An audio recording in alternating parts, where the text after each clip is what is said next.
Welcome to my channel. In this video I am going to discuss about cerebrum. So what is cerebrum? The biggest part of the brain is the cerebrum. The cerebrum is the thinking part of the brain and it controls your voluntary muscles, the ones that move when you want them to. You need your cerebrum to solve math problems, figure out a video game and draw a picture.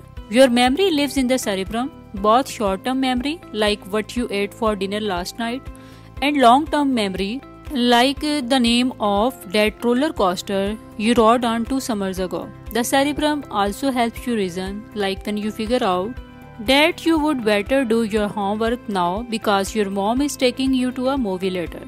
The cerebrum has two halves with one on either side of the head. Scientists think that the right half helps you think about abstract things like music, colors and shapes.